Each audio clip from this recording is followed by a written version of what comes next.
this is only for the real ones. Recently, somebody brought up the Chris Rock joke for Bring the Pain, I think it was. They said, there's black people and then there's ninjas. And they was going at Chris Rock about it. They asked me what I thought about it.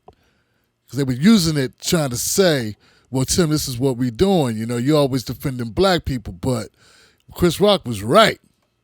And I'm like, okay. There's other Chris Rock jokes that you could use to get a fuller view of racism in America, but I notice you don't. In this video, I'm going to break down one of those particular points that Chris Rock made that nobody really talks about. Stay tuned. Next on deck with Tim Black. Now, once upon a time, Chris Rock had a comedy special called Bring the Pain. And in that comedy special, he made comments about black Americans, and then there's ninjas. Almost every black conservative has used this at one point of time or another. Conservatives be like, yeah, that's the one. See, they said about themselves. Chris Rock's Bring the Pain was released in 1996. And people talk about it like it was yesterday. Basically, they treat this Chris Rock routine like they treat OJ. They bring it up every chance they get. And one of the things I noticed is a lot of cherry picking, man, with these conservatives who do this particular thing. Not all conservatives, but I do notice it, and I want to point this out. So when I ran across this clip, I said, you know what? Let's present a Chris Rock clip where he don't get enough credit. Say this. You can't beat white people at anything.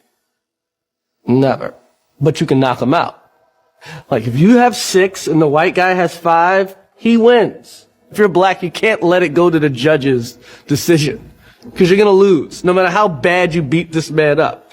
Larry Holmes, Jerry Cooney is the perfect example of life. Larry Holmes beats the shit out of this guy for 11 rounds.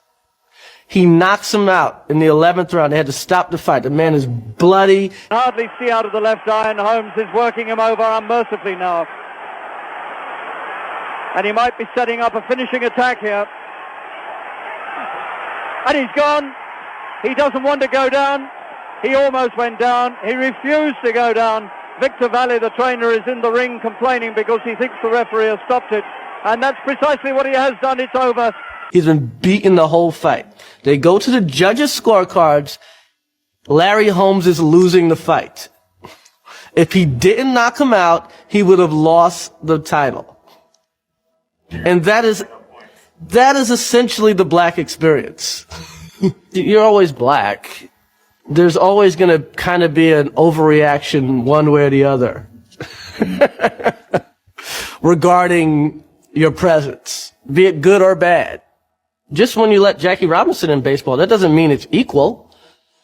Baseball statistically isn't equal almost until the 70s. And why do I say the 70s? Because that's when you started to see bad black baseball players. The true equality is the equality to suck like the white man. And that's really Martin Luther King's dream coming true, is guys sucking. I watch the Oscars. Okay, these are the people that made the good movies. What about the people that made the bad movies? That's most of the industry. I want to be like that. Not that I want to be bad, but I want the license to be bad and come back. One of the things that I notice about our politics, man, and what I notice about our culture is that we tend to focus on, people will take you out of context and ride something for 30 years on your ass. Yeah, because it serves their interests. I mean, Chris Rock had a lot of quotables that called out racism and bigotry. They called out discrimination. No one, they don't know those. They don't remember those. Only one they remember is that one, the one about blacks and ends. That's the only one they remember because that's the only one that serves their purpose. Up to them, he only had one joke ever. There are a lot of black conservatives that play that game too. And I get it. You're like, why should all the white guys have all the fun? Well, that doesn't let you off the hook for being a scumbag, though, does it? Yeah. Chris Rock, I'm not here to defend him. But what I'm saying is, he told one joke 30 years ago. And people have been using it for 30 years to hurt black people, to make excuses for why black people have been discriminated against for 300 and something years, or as long as we've been in this country. 400 years. They want to make it about something we did instead of about the system, about the way America's been built since we've been here. You know what I'm saying? So I just want to point out, man, I just want to point it out. I want you to recognize and just peep game. Peep game and how they do it. Peep game and how they flow. That one joke that Chris made, that one bit, is not all of his work, but it is all of his work that they want to share. Because once again, that's the bit they use against us.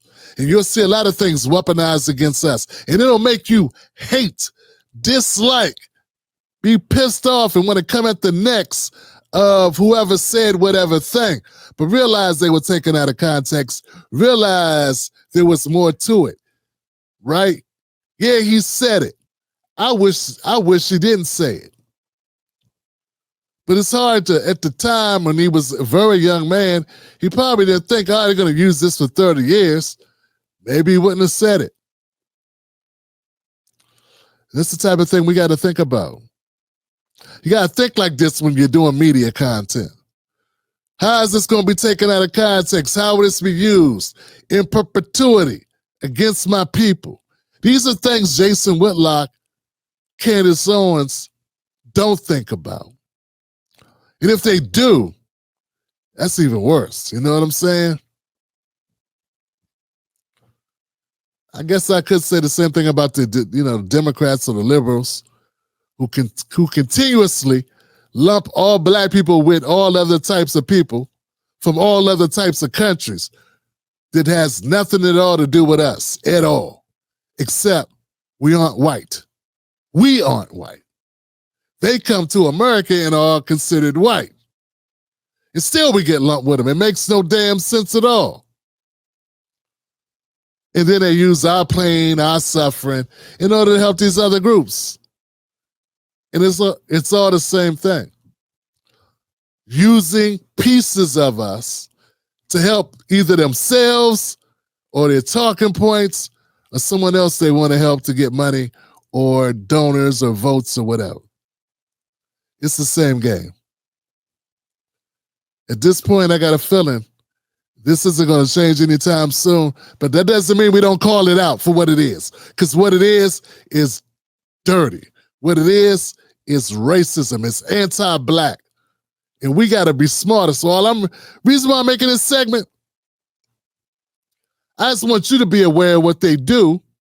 So when it's done, always take a beat before you go after the brother or sister who said the thing. And try to look at it in the context of maybe they didn't know it was going to be weaponized that way. Once again, time after time, when I'm online, I got to hear people use that Chris Rock analogy. Here goes a perfectly good Chris Rock analogy they could use. The Larry Holmes analogy. Never used. Because it doesn't give them the outcome they want.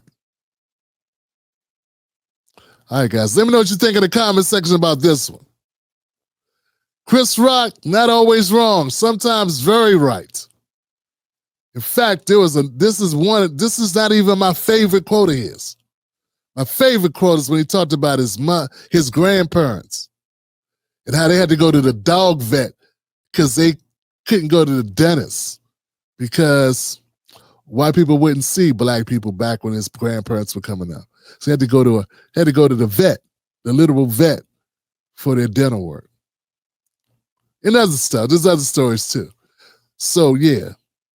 I know it's times he mess up. I know it's times I've heard Chris sometimes goes too far. He gave, certain comedians a license like Louis C.K. to use the N-word as if he could don them that. Like he can he can bequeath them the N-word, which is goofy. Don't get it twisted. He live in a bubble. In a lot of ways, he's been living in a bubble for 30 years. But he's also had some gems. All right. Let's keep it moving, y'all. Let me know what y'all think in the comment section below. All right. Perfect. You made it to the end of the video.